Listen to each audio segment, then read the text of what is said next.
Whatever your view, the facts of the matter are simply this. It was not particularly exciting work. I spent much of my day in front of a computer, on which I drafted reports and communicated with insurance carriers about the status of my cases. Occasionally, I got to go to depositions and meet wonderful people like the man I mentioned before. Other times, I would get to visit the site where incidents occurred and interview witnesses. Rarely did I get to go to the courthouse. Sometimes, I would get to argue a motion or attend a scheduling hearing, but by and large, that was it. I have been practicing for more than a decade and a half, and I have never had a jury trial. Sad, but true. They don't tell you in law school that less than 5% of all cases see the inside of a courtroom. Most will settle out long before it gets that far. Those few that actually do go to court will be handled by the most senior attorneys who are in a position from which they can pick and choose what they will work on. Not sure most of us would have chosen this path if we had known. Anyway, I was at work, in my office. I was researching some case law on my computer, and in walked Eric Cook, senior partner of my firm and my boss. "Justin, do you have a minute?" "Of course." I didn't really have a minute, but you never tell your boss that you don't have time for him. I pushed my chair away from my desk, and I turned to Eric. "What can I do for you?" Although he was the senior partner of the firm, he was only a few years older than I was, and I saw him as a surrogate older brother. An older brother who could make or break my career with a pen stroke, but family-like just the same. As I write this now, I am not sure that he felt the same. In fact, I'm not entirely sure what he thought of me at all. "It's time we made a change here." His words sent a chill down my back. Was he firing me? "What do you mean?" I almost pleaded. Never being one to hide my emotions, I was clearly worried. My mind raced to try and find a reason I might be getting in trouble. I had never been fired before. If I did get fired, would I be able to get another job? What would I do? What about my family? What would I tell them? I would be so ashamed. How could I provide for them? Thankfully, he correctly interpreted my expression and tried to reassure me. "It's not like that at all, JT.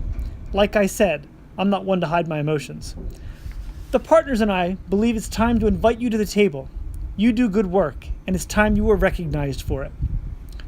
My relief was immediate, and I let out an audible sigh. "Why, did you do something I should fire you for?" he chuckled. I shook my head.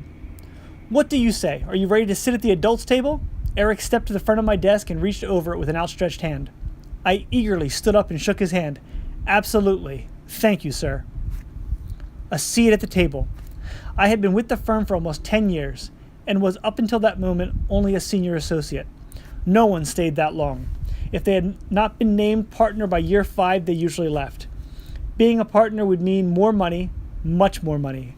There were other perks that went along with the position as well, including a car, a personal assistant, and a team of my own that I could farm my work out to. It was the promotion I had wanted for years. I thought to myself that maybe the grind was worth it after all. Maybe a new door had opened for me. Eric explained that I'd be taking over the premises liability department of the firm. My team included half a dozen associates, and that number again in clerks and support staff. I was given a new office as well. My new office was on the level above and occupied the southeast corner of the floor. In addition to the new perks, I also had new responsibilities. I had a team that I was responsible for. I had to answer to the partners for the performance of the department as well. On a lighter note, I had staff that I could farm out more mundane tasks to, and could focus on those aspects of the job that I found more exciting, like trial work. Of course, it would still be work, but now perhaps a bit more palatable. A spoonful of greenbacks helps the medicine go down, right? Later that evening, I rushed home from work. I had not called home before to tell Amanda about the promotion. Forgive me. It just dawned on me you have not been introduced. I was a senior in college. The winter semester had just started. As a lab science major, all students were required to rotate through hospital-based laboratories, starting the summer between their junior and senior years. Due to the obvious hazards created by being around sick people, hospital workers and students were required to be sufficiently immunized against an impressive array of illnesses.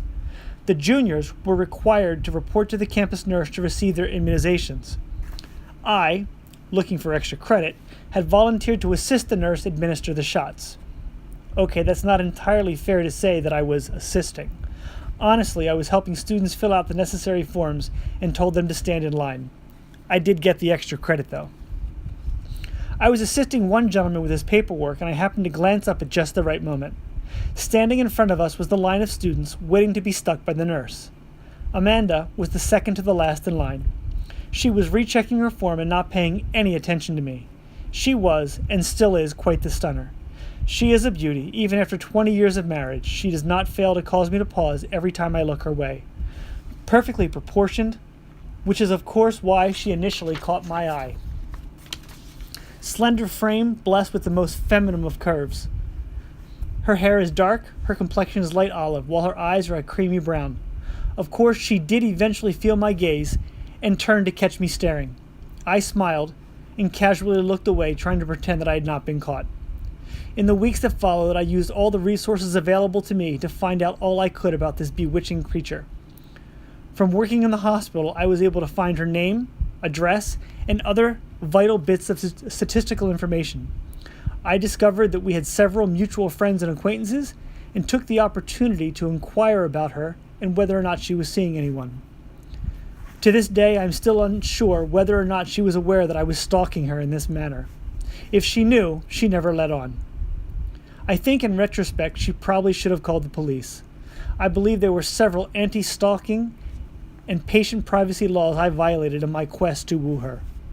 About a month later, I worked up the nerve to actually approach her. To my surprise, she was open to lunch and then a date. Amanda is a middle child and is therefore preternaturally caring and giving, which fits perfectly with my more self-centered, self-absorbed personality. We connected instantly. We married a 1.5 years later. After I spoke with Eric, I rushed home from work to tell Amanda about my new promotion.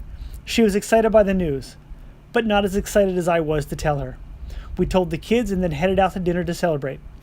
The timing of this seemed a little more than coincidence. As I sit here, writing this now, years later, I cannot point to any event or accomplishment that would have warranted my promotion in the firm. It was not like the firm needed another partner.